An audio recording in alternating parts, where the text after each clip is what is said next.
ಮಿತ್ರರಿಗೆ ಬಳ್ಳಾರಿ ಕಲ್ಯಾಣ ಸ್ವಾಮೀಜಿ ಮಾಡುವ ಶರಣು ಶರಣಾರ್ಥಿಗಳು. 2024 ಲೋಕಸಭಾ ಚುನಾವಣೆ ಬಂದಿದೆ.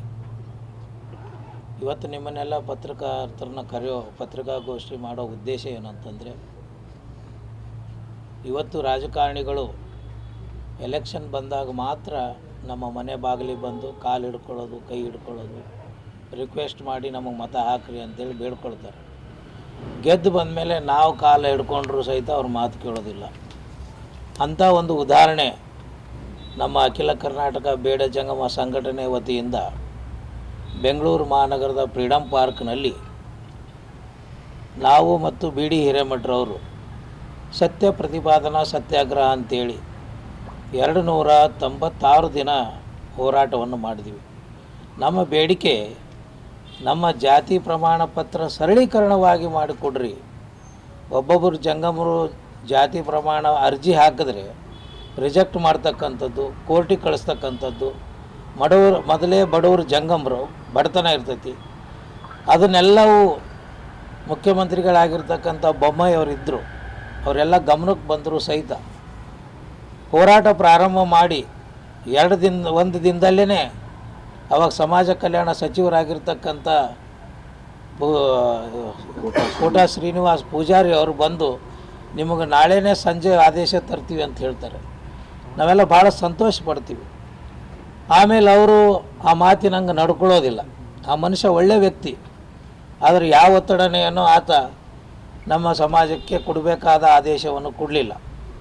ಮತ್ತು ನಾವು ಕರೆ ಕೊಟ್ಟಾಗ ಇಡೀ ರಾಜ್ಯದಿಂದ ಬೇಡ ಜಂಗಮರು ಭಾಳಷ್ಟು ಜನಗಳು ಬರ್ತಾ ಇದ್ದುದನ್ನು ನೋಡಿ ಈ ಸರ್ಕಾರ ತಡೆ ಹಿಡಿದು ಎಲ್ಲಿ ಬೇಕಲ್ಲಿ ಗಾಡಿಗಳನ್ನು ನಿಂದ್ರಿಸಿ ಅವರಿಗೆಲ್ಲ ನೀರಡಿಕೆ, ಊಟ ಇಲ್ದಂಗೆ ಭಾಳಷ್ಟು ತೊಂದರೆ ಕೊಟ್ಟಿರ್ತಕ್ಕಂಥ ಈ ಸರ್ಕಾರ ಇವತ್ತು ಈ ಧಾರವಾಡ ಕ್ಷೇತ್ರದ ಏನು ಪ್ರಹ್ಲಾದ್ ಜೋಶಿಯವರು ಇದ್ದಾರಲ್ಲ, ಅವರು ಕೂಡ ಫ್ರೀಡಮ್ ಪಾರ್ಕ್ ಬರ್ತಾರೆ. ನಮ್ಮ ಪಕ್ಕದಲ್ಲಿ ಇನ್ನೊಂದು ಸಮಾಜದವರು ಹೋರಾಟ ಮಾಡ್ತಿರ್ತಕ್ಕಂಥ ಸಂದರ್ಭದಲ್ಲಿ ಅವ್ರಿಗೆ ಹೋಗಿ ಮಾತಾಡಿಸ್ತಾರೆ, ಅವ್ರಿಗೆ ಸಾಂತ್ವನ ಮಾಡ್ತಾರೆ, ಎಲ್ಲ ಮಾಡ್ತಾರೆ. ಅವ್ರು ಬಂದಿರತಕ್ಕಂಥ ಸುದ್ದಿ ತಿಳಿದಿರ್ತಕ್ಕಂಥ ನಮ್ಮ ಬೇಡ ಜಂಗಮ ಬಂಧುಗಳು, ಸರ್ ನಾವು ನಮ್ಮ ಕಲ್ಯಾಣ ಸ್ವಾಮೀಜಿಯವರು ಬಿ ಡಿ ಹಿರೇಮಠರು ಭಾಳಷ್ಟು ದಿನದಿಂದ ಕೂತ್ಕೊಂಡಿದ್ದಾರೆ, ಅಲ್ಲಿ ಒಂದು ಸ್ವಲ್ಪ ಬಂದು ಹೋಗ್ರಿ ಸರ್ ಅಂತ ರಿಕ್ವೆಸ್ಟ್ ಮಾಡ್ತಾರೆ. ಬಿ ಡಿ ಹಿರೇಮಠರು ನಿಮ್ಮ ಕ್ಷೇತ್ರದವರು, ಧಾರವಾಡದಲ್ಲಿರೋರು, ಹೈಕೋರ್ಟ್ ಅಂತ ಅಂದ್ಕೊಟ್ಟಿರ್ತಕ್ಕಂಥ ಪುಣ್ಯಾತ್ಮರು, ಅವರು ಈ ಇಳೆ ವಯಸ್ಸಿನಲ್ಲಿ ಇಲ್ಲಿ ಸತ್ಯಾಗ್ರಹ ಮಾಡ್ತಾಯಿದ್ದಾರೆ, ಬಂದು ಭೇಟಿ ಕೊಡ್ರಿ ಅಂತ ಹೇಳಿದ್ರೆ ಸೌಜನ್ಯಕ್ಕೂ ಕೂಡ ಪ್ರಹ್ಲಾದ್ ಜೋಶಿ ಅವರು ಭೇಟಿ ಕೊಡಲಿಲ್ಲ. 10-15 ಹೆಜ್ಜೆ ಪಕ್ಕದಲ್ಲಿರ್ತಕ್ಕಂಥ ಬೇರೆ ಸಮುದಾಯದ ಹೋರಾಟಕ್ಕೂ ನಮ್ಮ ಬೇಡ ಜಂಗಮರ ಹೋರಾಟಕ್ಕೂ ಬರಲಿಲ್ಲ. ಒಂದು ಪತ್ರ ಸಹಿತ ಕೊಡಲಿಲ್ಲ. ಹಾಗೆ ಬೊಮ್ಮಾಯಿಯವರು ಕೂಡ 1-2 ಮೀಟಿಂಗ್ ಕರೀತಾರೆ, ಒಂದು ಸಮಿತಿ ರಚನೆ ಮಾಡ್ತಾರೆ, ಅಷ್ಟು ಮೂಗಿಗೆ ತುಪ್ಪ ಹಚ್ಚೋ ಕೆಲಸ ಮಾಡ್ತಾರೆ. ಆಗಲಿ 297 ದಿನ ಕುಂತಿರೋದಕ್ಕೆ ನಮ್ಗೆ ಯಾವಾಗೂ ಕೂಡ ಫಲವನ್ನು ಕೊಡೋದಿಲ್ಲ. ಬಿ ಡಿ ಹಿರೇಮಠರು ಆರೋಗ್ಯ ಕೆಟ್ಟು ಆಸ್ಪತ್ರೆಯಲ್ಲಿ ಅಡ್ಮಿಟ್ ಆಗಿದ್ದಾರೆ ಅಂತೇಳಿ ನಾನೇ ಸ್ವತಃ ಬೊಮ್ಮಾಯಿ ಅವ್ರಿಗೆ ಫೋನ್ ಮಾಡಿ ಹೇಳಿದ್ರು ಸಹಿತ ಒಂದು ಮಾನವೀಯತೆ ದೃಷ್ಟಿಯಿಂದಲೂ ಕೂಡ ಇಡೀ ಉತ್ತರ ಕರ್ನಾಟಕಕ್ಕೆ ಹೋರಾಟ ತಂದುಕೊಟ್ಟ ವ್ಯಕ್ತಿ ಆ ದೃಷ್ಟಿ ಇಟ್ಕೊಂಡು ಅವ್ರು ಬಂದು ಮಾತಾಡಿಸ್ಲಿಲ್ಲ. ಇಂಥ ಸೌಜನ್ಯತೆ ಇಲ್ಲದ ಈ ರಾಜಕಾರಣಿಗಳು ಚುನಾವಣೆ ಬಂದಂಥ ಸಂದರ್ಭದಲ್ಲಿ ಮಾತ್ರ ನಾವು ಇವ್ರಿಗೆ ಪಾಠ ಕಲಿಸ್ಬೇಕು, ಉಳಿದ ಸಮಯದಲ್ಲಿ ಇವ್ರು ಯಾರೂ ಕೂಡ ಮಾತನ್ನು ಕೇಳೋದಿಲ್ಲ. ಅದಕ್ಕೆ ಈ ಇಬ್ಬರು ವ್ಯಕ್ತಿಗಳನ್ನು ಮತದಾರರು ತಿರಸ್ಕಾರ ಮಾಡಬೇಕು ಅಂತಕ್ಕಂಥ ವಿಷಯವನ್ನು ತಿಳಿಸ್ತಾ ಇದ್ದೀವಿ. ಹಾಗೆ ವಿಶೇಷವಾಗಿ ಇಡೀ ಪ್ರಜಾಪ್ರಭುತ್ವ ಬಂದಾಗಿಂದಲೂ ಸಹಿತ, ಸಂವಿಧಾನ ರಚನೆ ಆದಾಗಿಂದಲೂ ಸಹಿತ ಕರ್ನಾಟಕದಲ್ಲಿ ನಮ್ಮ ಬೇಡ ಜಂಗಮರಿಗೆ ಎಲೆಕ್ಷನ್ನು ಮೀಸಲಾತಿ ಕ್ಷೇತ್ರದಲ್ಲಿ ನಿಂದಿರಬೇಕು ಅಂಥೇಳಿ ಅಂಬೇಡ್ಕರ್ ಅವರು ಸಂವಿಧಾನದಲ್ಲಿ ಬೇಡ ಜಂಗಮ ಅಂತೇಳಿ ಸೇರಿಸ್ತಾರೆ. 101 ಪರಿಶಿಷ್ಟ ಜಾತಿಯಲ್ಲಿ ನಾವು ಕೂಡ ಬೇಡ ಜಂಗಮರು ಬರ್ತೀವಿ. ಅನೇಕ ಜನರು ಈ ಜಾತಿ ಸರ್ಟಿಫಿಕೇಟಿನಿಂದ ಕೆಲವರು ಕೋರ್ಟ್ ಹೋರಾಟ ಮಾಡಿ ಸವಲತ್ತನ್ನು ಪಡೆದಿದ್ದಾರೆ. ಆದರೆ ಎಲ್ಲರಿಗೂ ಕೂಡ ಸರಳೀಕರಣವಾದ ಜಾತಿ ಪ್ರಮಾಣ ಪತ್ರವನ್ನು ಸರ್ಕಾರ ಕೊಡ್ತಾ ಇಲ್ಲ. ಬರೀ ಬೇಡ ಜಂಗಮರಿಗೆ ಅಷ್ಟೇ ಅಲ್ಲ, 99 ಜಾತಿಯವರಿಗೆ ಕೂಡ ಅನ್ಯಾಯ ಮಾಡ್ತಾ ಇದ್ದಾರೆ.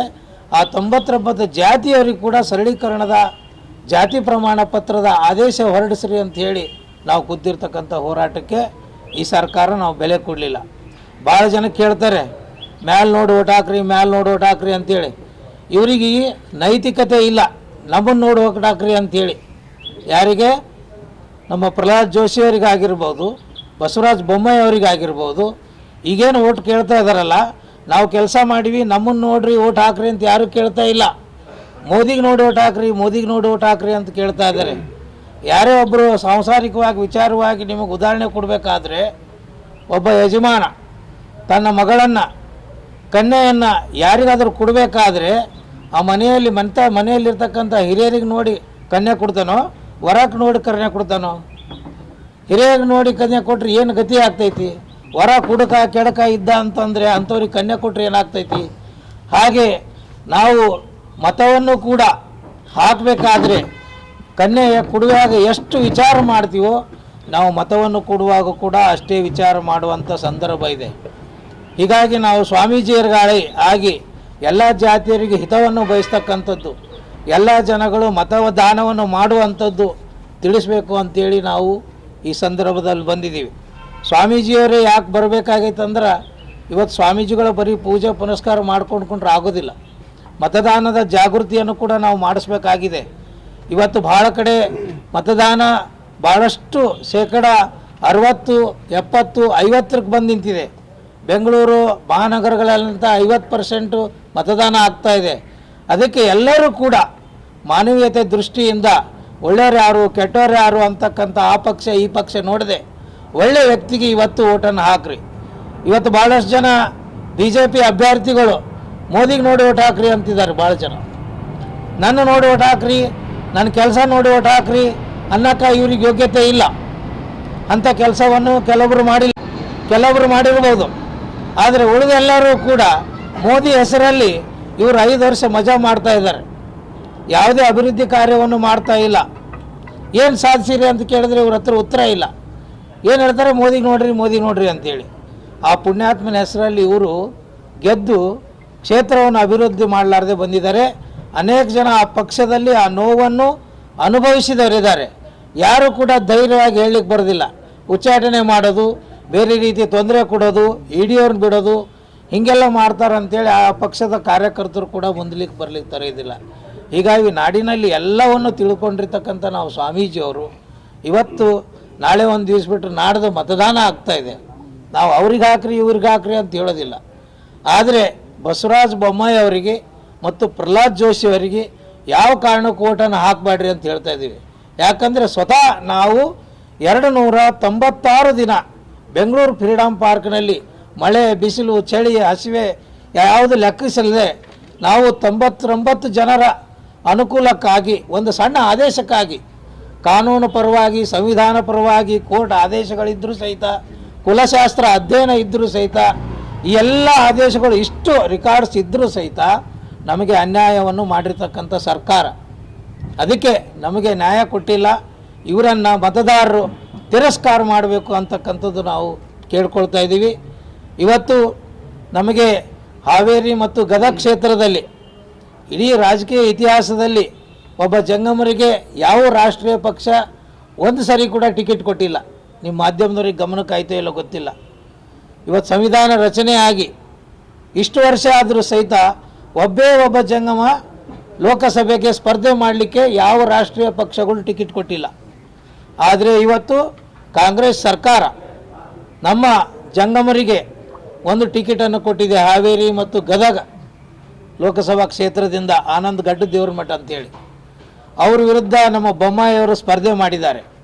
ಇವತ್ತು ಬೊಮ್ಮಾಯಿಗೆ ಹಾವೇರಿಯಲ್ಲಿ ಜನ ಗೋ ಬ್ಯಾಕ್ ಅಂತೇಳಿ ಹೋರಾಟವನ್ನು ಮಾಡ್ತಾ ಇದ್ದಾರೆ. ನಿಮಗೆಲ್ಲ ಮಾಧ್ಯಮದವ್ರಿಗೆ ಗೊತ್ತಿರಬಹುದು. ಅಲ್ಲಿ ರಸ್ತೆ ಸರಿ ಇಲ್ಲ. ಇವತ್ತಿಗೂ ವಿದ್ಯಾರ್ಥಿಗಳಿಗೊಂದು ಪಾಲಿಟೆಕ್ನಿಕ್ ಕಾಲೇಜ್ ಇಲ್ಲ, ಒಂದು ITI ಕಾಲೇಜ್ ಇಲ್ಲ. ನಾನು ಪ್ರದೇಶ ಎಲ್ಲವನ್ನು ಓಟ್ ಹಾಕೋ ಜಾಗೃತಿ ಮಾಡೋಕ್ಕೆ ಹೋದಾಗ ಬಂದಿರತಕ್ಕಂಥ ವರದಿ, ಮುಖ್ಯಮಂತ್ರಿ ಆದ ಸಂದರ್ಭದಲ್ಲೇ ಇವರು ಅಭಿವೃದ್ಧಿ ಮಾಡಲಿಲ್ಲ, ಕ್ಷೇತ್ರಾಭಿವೃದ್ಧಿ ಮಾಡಲಿಲ್ಲ. ಇನ್ನು ಇಂಥವ್ರು MP ಆದರೆ ಏನು ಗತಿ ಅಂತಕ್ಕಂಥ ಇವತ್ತು ಜನ ಪ್ರಶ್ನೆ ಮಾಡ್ತಾ ಇದ್ದಾರೆ. ಎಲ್ಲ ಭೇದ ಭಾವವನ್ನು ಬಿಟ್ಟು ಎಲ್ಲರೂ ಕೂಡ ಬೊಮ್ಮಾಯಿ ಅವ್ರನ್ನ ತಿರಸ್ಕಾರ ಮಾಡ್ತಾ ಇದ್ದಾರೆ. ಹಾಗೆ ಧಾರವಾಡ ಲೋಕಸಭಾ ಕ್ಷೇತ್ರದಲ್ಲಿ ಪ್ರಹ್ಲಾದ್ ಜೋಶಿ ಅವರನ್ನು ಕೂಡ ತಿರಸ್ಕಾರ ಮಾಡ್ತಾ ಇದ್ದಾರೆ. ನಿಜಕ್ಕೂ ಬೊಮ್ಮಾಯಿಯವರು ಎಷ್ಟು ಅಭಿವೃದ್ಧಿ ಮಾಡಬೇಕಾಗಿತ್ತು ಉತ್ತರ ಕರ್ನಾಟಕ ಅಂದರೆ ರಾಜಕಾರಣಿಗಳಿಗೆ ನಿರ್ಲಕ್ಷ್ಯ ಆಗಿದೆ. ನಮ್ಮ ಈ ಭಾಗದ ನೀರಾವರಿ ಯೋಜನೆಗಳಾಗಿರ್ಬೋದು, ಕನ್ನಡ ಪರ ಹೋರಾಟಗಳಾಗಿರ್ಬೋದು ಯಾವುದು ಕೂಡ ಲಕ್ಷ್ಯ ಕೊಡೋದಿಲ್ಲ. ಅದೇ ಮಂಗಳೂರು, ಮಂಡ್ಯ, ಮೈಸೂರು ಕಡೆ ಆದರೆ ಎಷ್ಟು ಕಾಳಜಿ ವಹಿಸ್ತಾರೆ. ಆ ಕಡೆ ಅಭಿವೃದ್ಧಿ ಆದಂಗೆ ಈ ಉತ್ತರ ಕರ್ನಾಟಕ ಅಭಿವೃದ್ಧಿ ಆಗಿಲ್ಲ. ಇಂಥವ್ರಿಗೆಲ್ಲ ಮುಖ್ಯಮಂತ್ರಿ ಅಂತಕ್ಕಂಥ ಅವಕಾಶಗಳಿದ್ದಾಗ ಸಾವಿರಾರು ಕೋಟಿ ತಂದು ಅಭಿವೃದ್ಧಿ ಮಾಡೋಕ್ಕೆ ಏನಾಗಿತ್ತು ಇವರಿಗೆಲ್ಲ? ಈಗ ಮನೆ ಮನೆ ಓಟ್ ಬೇಕು ಅಂತ ಕೇಳ್ತಾರೆ.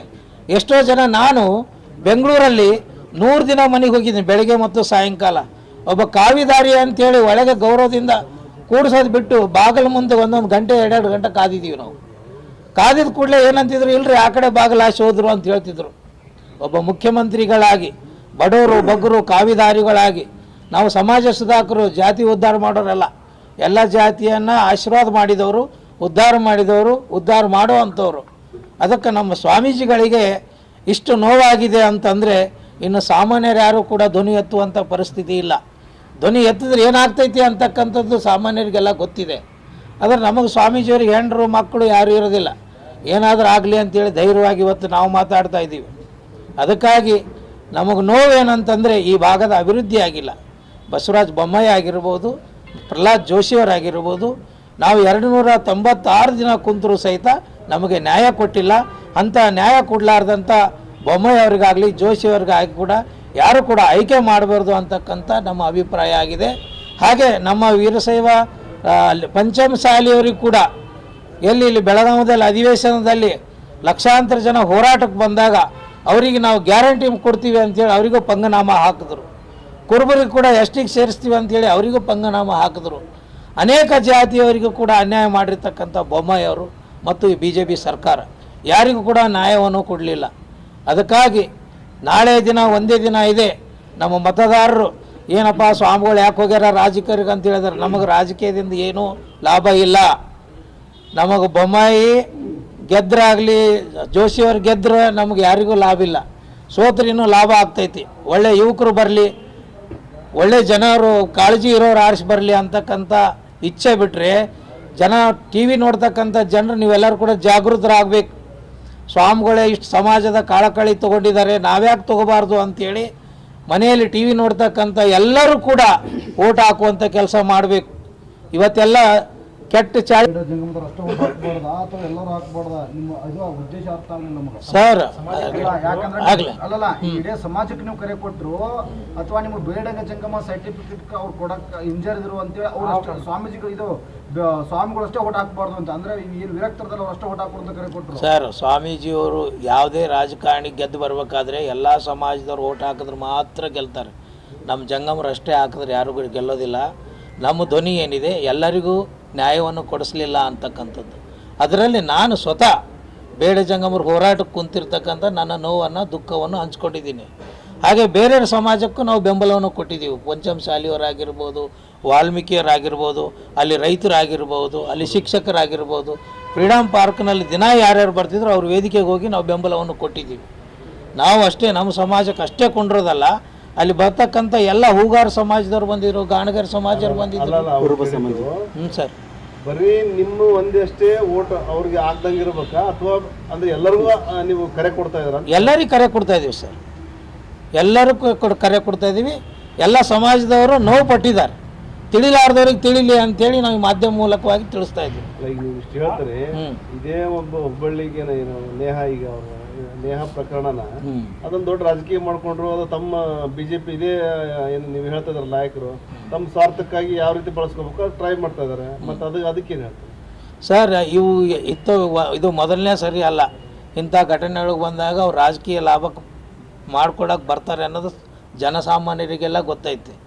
ಇಂಥ ಮೊಸಳೆ ಕಣ್ಣೀರಿಗೆ ಯಾರೂ ಕೂಡ ಜನ ಬಗ್ಗೋದಿಲ್ಲ. ಆದರೆ ನೇಹಾಗ ಅನ್ಯಾಯ ಆಗಿದೆ. ಅವರಿಗೆ ಯಾವ ಗಂಡಸರು ನ್ಯಾಯ ಕೊಡಿಸ್ಲಿಲ್ಲ ಇಲ್ಲಿವರೆಗೂ. ಕಾಂಗ್ರೆಸ್ ಆಗಿರ್ಬೋದು, BJP ಆಗಿರ್ಬೋದು, ಯಾವನೇ ಆಗಿರ್ಬೋದು. ಇದೇ ಪ್ರಕರಣ ಏನಾದರೂ ಉತ್ತರ ಪ್ರದೇಶದಲ್ಲಿ ಆಗಿದ್ದರೆ ಇಷ್ಟೊತ್ತಿಗೆ ಅವನಿಗೆ ಎನ್ಕೌಂಟ್ರ್ ಮಾಡಿ ಬಿಸಾಕ್ತಿದ್ರು. ಅಂಥ ಪರಿಸ್ಥಿತಿ, ಅಂಥ ಮಾನವೀಯತೆ ನಮ್ಮ ಜನರಲ್ಲಿ ರಾಜಕಾರಣಿಗಳಿಗೆ ಬರ್ತಾ ಇಲ್ಲ. ಇಂಥ ಪ್ರಕರಣಗಳನ್ನು ರಾಜಕಾರಣಕ್ಕೆ ತೋಳ್ತಾರೆ ಅಂದ್ರೆ ಅಂಥ ಅಯೋಗ್ಯರು ಯಾರೂ ಅಲ್ಲ ಅಂತಕ್ಕಂಥದ್ದು ತಿಳಿಸ್ಬೇಕಾಕೈತಿ. ಮಾನವೀಯತೆಯಿಂದ ಬಂದು ಅವರಿಗೆ ಸಾಂತ್ವನ ಹೇಳಬೇಕಾಗಲಿ, ನ್ಯಾಯ ಕೊಡಿಸ್ಬೇಕೇ ಆಗಲಿ, ಅದನ್ನು ರಾಜಕಾರಣಕ್ಕೆ ತೋಳ್ತಾರೆ ಅಂತಂದ್ರೆ ಇಂಥ ರಾಕ್ಷಸರನ್ನ ನಾವು ತಿರಸ್ಕಾರ ಮಾಡಬೇಕು ಅಂತ ನಾವು ಹೇಳ್ತಾ ಇದ್ದೀವಿ. ಇಲ್ಲ, ನಾವು ಜಾಗೃತಿ ಮಾಡ್ತಾ ಇದ್ದೀವಿ ಸರ್. ಹಳ್ಳಿಗೆ ಹೋಗಿ ಜಾಗೃತಿ ತಿಂಗಳಿಂದ ನಾವು ಜಾಗೃತಿ ಮಾಡ್ತಾಯಿದ್ದೀವಿ. ಅದಕ್ಕೆ ಜನ ಸ್ವಾಮೀಜಿ ನೀವು ಹಳ್ಳಿಗೆ ಬಂದು ಮಾಡೋದಕ್ಕಿಂತಲೂ ಮಾಧ್ಯಮದವ್ರಿಗೆ ಹೇಳಿದರೆ ಭಾಳ ಜನರಿಗೆ ತಲುಪಿಸ್ತೈತಿ ಅಂತಕ್ಕಂಥ ಉದ್ದೇಶಕ್ಕೆ ನಾವು ಇವತ್ತು ಮಾಡಿದ್ವಿ. ಆಮೇಲೆ ಇನ್ನೊಂದು ಸರ್ ಬಸವನಗೌಡ ಪಾಟೀಲ್ ಯತ್ನಾಳ್ ಅವರು ಸ್ವಾಮೀಜಿಗಳು ಯಾರು ಬಿಜೆಪಿನ ವಿರೋಧ ಮಾಡ್ತಾರಲ್ಲ ಅವರು ಪೇಮೆಂಟ್ ಆಗಿರ್ತದೆ ಅವರಿಗೆ ಅಂಥ ಸ್ವಾಮಿಗಳು ಯಾರು ಗಮನಕ್ಕೆ ಬಂದಾರೋ ಏನೋ ಅವ್ರು ನಮ್ಮನ್ನು ಯಾರಾದ್ರೂ ಸಾಬೀತು ಮಾಡಿ ತೋರಿಸ್ಬೇಕು. ನೋಡ್ರಿ ಆರೋಪ ಮಾಡೋದು ಸುಲಭ, ಸಾಬೀತು ಮಾಡ್ತಾರಲ್ಲ ಎಲ್ಲ ಪೇಮೆಂಟ್ ಆಗಿರ್ತದೆ ಅವರಿಗೆ ಆ ಪ್ರಕಾರ ಅವರು ಮಾಡ್ತಾರೆ. ಅಲ್ಲಲ್ಲ ಅವ್ರ ಗಮನಕ್ಕೆ ಅಂಥ ಸ್ವಾಮಿಗಳು ಯಾರು ಬಂದಿರ್ಬೋದು, ಅವ್ರು ಸಾಬೀತು ಮಾಡಲಿ. ಏನಾಗುತ್ತಂದ್ರೆ ಬಿಜೆಪಿಯನ್ನು ಸಪೋರ್ಟ್ ಮಾಡಿದ್ರೆ ಒಳ್ಳೆ ಸ್ವಾಮೀಜಿ, ಹಾಂ ಅಲ್ಲಿರೋ ನಾಯಕರನ್ನು ಅಥವಾ ಪಕ್ಷನ ವಿರೋಧ ಮಾಡಿದ್ರೆ ಅವರು ಪೇಮೆಂಟ್ ಸರ್ ನಾವು ಮಟ್ಟಿಗೆ ಸರಿ. ನಾವು ಹೆಂಗೆ ಮಾತಾಡ್ತೀವಿ ಹಂಗೆ BJP ಸ್ವಾಮೀಜಿ ಅಂತಾರೆ, ಕಾಂಗ್ರೆಸ್ ಸ್ವಾಮೀಜಿ ಅಂತಾರೆ. ಅವ್ರು ಅನ್ನೋದು ಇಂಪಾರ್ಟೆಂಟ್ ಅಲ್ಲ, ನಮಗೊಂದು ಅಂತರಾತ್ಮ ಅಂತ ಇರ್ತೈತಿ. ನಮ್ಮ ಆತ್ಮ ಜನರ ದೃಷ್ಟಿಯಲ್ಲಿ ಸ್ವಾಮೀಜಿಗಳ ಗೌರವ ಮೌಲ್ಯ ಕಡಿಮೆ ಆಗಿಬಿಡುತ್ತೆ ಇಂಥವ್ರೊಬ್ರು ಹೇಳಿಕೆ ಕೊಡೋದ್ರಿಂದ. ಈಗ ಸಪೋಸ್ ಇಲ್ಲಿ ಬೊಮ್ಮಾಯಿ ಜೋಶಿ ಓಟ್ ಕೊಡ್ಬೇಡ್ರಿ ಅಂತ ಈಗ ನಾಳೆ ದಿವಸ ನಿಮ್ಗೆ ಏನಂತಾರೆ ಪೇಮೆಂಟ್ ಸ್ವಾಮೀಜಿ ಸ್ವಾಮೀಜಿ ಅಂತ ಆಟೋಮೆಟಿಕ್ಲಿ ಸರ್, ಈ ದೇಶದಲ್ಲಿ ಮಹಾತ್ಮ ಗಾಂಧಿನ ಬಿಟ್ಟಿಲ್ಲ, ಯಾರನ್ನ ಬಿಟ್ಟಿಲ್ಲ. ಅದು ನಿಂದೆಗಳು ಬರ್ತಾ ಇರ್ತವೆ. ಅವಕ್ಕೆಲ್ಲ ಹೆದರ್ಕೊಂಡು ನಮ್ಮ ಮನಸ್ಸಾಕ್ಷಿಯಾಗಿ ಜೀವನ ಮಾಡ್ಬೋದು. ಗುರುಗಳಂದರೆ ಎಲ್ಲಿ ತಪ್ಪು ಮಾಡ್ತಾರೆ ಅವ್ರನ್ನ ಕಿವಿ ಹಿಂಡಬೇಕು ಅಂತೇಳಿ. ಈಗ ನಾವು ಅವರಿಗೆ ಬೆಡ್ರೂಮ್ನಾಗ ಕರ್ಕೊಂಡೋಗಿ ಕಿವಿ ಹಿಂಡಿದ್ರೆ ದಾರಿಗೆ ಬರೋದಿಲ್ಲ. ಪಬ್ಲಿಕ್ಕಾಗಿ ಮಾಧ್ಯಮದಲ್ಲಿ ಹೇಳಿದ್ರೆ ಸ್ವಲ್ಪ ಎಚ್ಚೆತ್ಕೊಳ್ತಾರೆ ಅಂತಕ್ಕಂಥ ದೃಷ್ಟಿಯಿಂದ ನಾವು ಮಾಧ್ಯಮಕ್ಕೆ ಬಂದಿದ್ದೀವಿ. ಅವ್ರಿಗೆ ಬರ್ರಿ ಬೊಮ್ಮಾಯಿ ನಿಮ್ಗೆ ಸ್ವಲ್ಪ ಬುದ್ಧಿ ಮಾತು ಹೇಳ್ತೀನಿ ಅಂತೇಳಿ ಹೊರಗೆ ಕರ್ಕೊಂಡು ಹೋದ್ರೆ ಅವ್ರು ನಮ್ಮಂಥ ಮಾತುಗಳಿಗೆ ಕಿಮ್ಮತ್ತು ಕೊಡ್ತಾರೆ. 100 ದಿನ ಹೋಗಿನೇ ಅವ್ರಿಗೆ ಪರಿವರ್ತನೆ ಆಗಲಿಲ್ಲ. 100 ದಿನ ಹೋಗಿದ್ವಿ, ಪರಿವರ್ತನೆ ಆಗಿಲ್ಲ. ಈಗಿನ ಸರ್ಕಾರ ಏನಂತಾರೆ ಸರ್ ನಿಮ್ಮ ಬೇಡ ಜಂಗಮ ಸರ್ಟಿಫಿಕೇಟ್ ಸಂಬಂಧ ಇವ್ರಿಗೆ ಏನಾದ್ರು ಒತ್ತಾಯ ಮಾಡಿರಿ ನೀವು? 100 ದಿನ ಹೋಗಿ ಕುಂತಿರಲ್ಲ ಬಿಜೆಪಿ ಗೌರ್ಮೆಂಟ್, ಇವ್ರಿಗೆ ಏನಾದ್ರು ಒತ್ತಾಯ ಮಾಡಿರಿ? ಇಲ್ಲ, ಇವರಿಗೆ ಕೇಳ್ಕೊಂಡಿದ್ದೀವಿ ಸರ್, ಚುನಾವಣೆ ಮುಗಿಲಿ ಮಾಡ್ತೀವಿ ಅಂತಕ್ಕಂಥ ಭರವಸೆ ಕೊಟ್ಟಾರ. ನೋಡ್ತೀವಿ, ಚುನಾವಣೆ ಆದಮೇಲೆ ಖಂಡಿತ ಮಾಡ್ತೀವಿ ಅಂತಕ್ಕಂಥ ಭರವಸೆ DK ಶಿವಕುಮಾರು, ಲಕ್ಷ್ಮೀ ಹೆಬ್ಬಾಳ್ಕರು ಅವರೆಲ್ಲರಿಗೂ ತಿಳಿಸಿದ್ದೀವಿ. ನಮಗೇನು ರಾಜಕಾರಣಿಗಳು ಎಲ್ಲರೂ ಒಂದೇ, ಆ ಪಕ್ಷ ಈ ಪಕ್ಷ ಅಂತೇನಿಲ್ಲ, ಕೆಲಸ ಮಾಡ್ಬೇಕಷ್ಟೇ. ತಮ್ಮದು ಪೂರ್ತಿ ಹೆಸರು? ನನ್ನ ಹೆಸರು ಕಲ್ಯಾಣ ಸ್ವಾಮೀಜಿ, ಕಲ್ಯಾಣ ಸ್ವಾಮಿ ಮಠ, ಬಳ್ಳಾರಿ. ಇನ್ನೆರಡು ದಿನ ತಮ್ಮ ಕಡೆ ಸಮಯ ಇದೆ, ಏನು ಮಾಡ್ತೀರಿ?